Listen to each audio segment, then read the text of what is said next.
Kung matami balo kung usap na taman.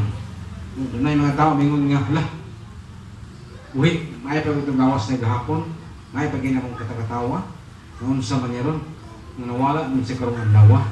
Kung kita karoon makiksunan, yun nga nakabati, tas pulong sa Ginoo, panahon na nga mangandam, panahon na nga magsusi kanunay, panahon na nga masayod pa sa pampang mga butang, nga matabangan ka, o matagan pagkita, o lugway ng kinabuhi, o ambot sabot na po sa lugway ng kinabuhi, kung buhi na din yung butana, gusto ko ginako nga, mabuhi po kita sa kaluhan po nga, kay kayo na, no? Kay, abot po sa gingaringan sa Diyos. Na ikaw, kung taas mo naman siya nga mensahe ko, magtan magkita na yung alas 12. Ano sa akin, kaingon ko ba nga, ala, sigap tan alas 12, niya gusto munta, no? O, at least lang, katong nga mensahe nga ako ang itabot. Kaninyo, makatabang na to, maka-butang na to sa pagsingkasi yung nahon na wow. Nindot yung pagturunan kay pahinumduman ko, nadugan ako kalibog, dagan akong kalibog, o natinawan ko, tungkol kay naiminsahe nga akong nabati, nga mo dito ang mga pagturunan nga makatagid ka na ako. O, kasiguruhan sa akong kamisanta ko, magapadayon sa pag-ila sa atong buhay ng Diyos. So, hindi na ako hutun mga iksunan kay after na itagras dos ni Anigid, hutun ko ni. Kay magsaysay yun. No? Hindi na ito kalikayan nga after nita o time, no? Kung hindi ka lang iksunan taas mo pong panahon na ito pagkabuhaton, pwede pa na ito prayo na po sa sunod panahon, no?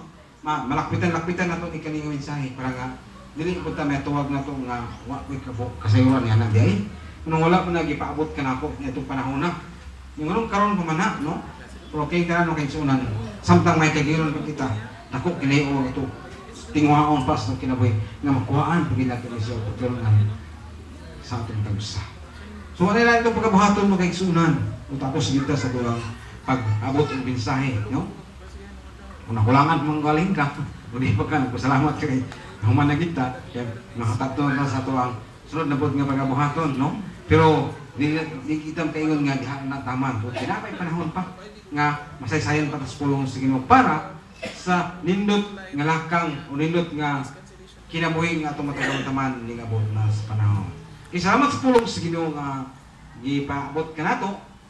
Ikaw ako ini makuha og pagturunan. Dili kami ikaw ang istorya na. Di na kakinalan pa niya na. Ano yung kay sunan, no?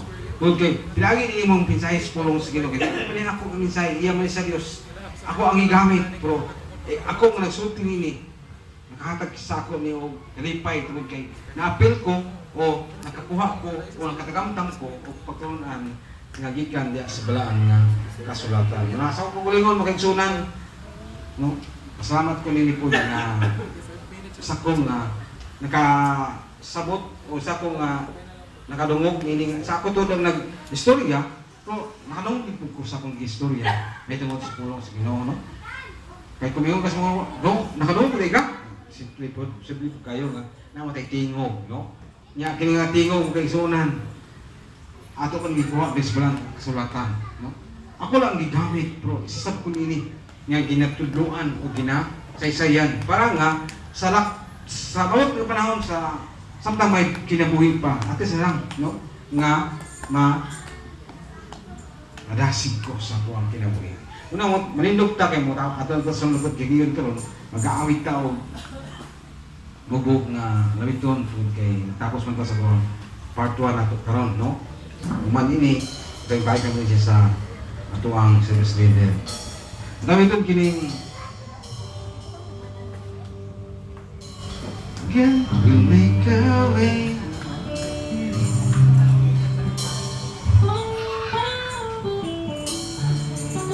Thank God.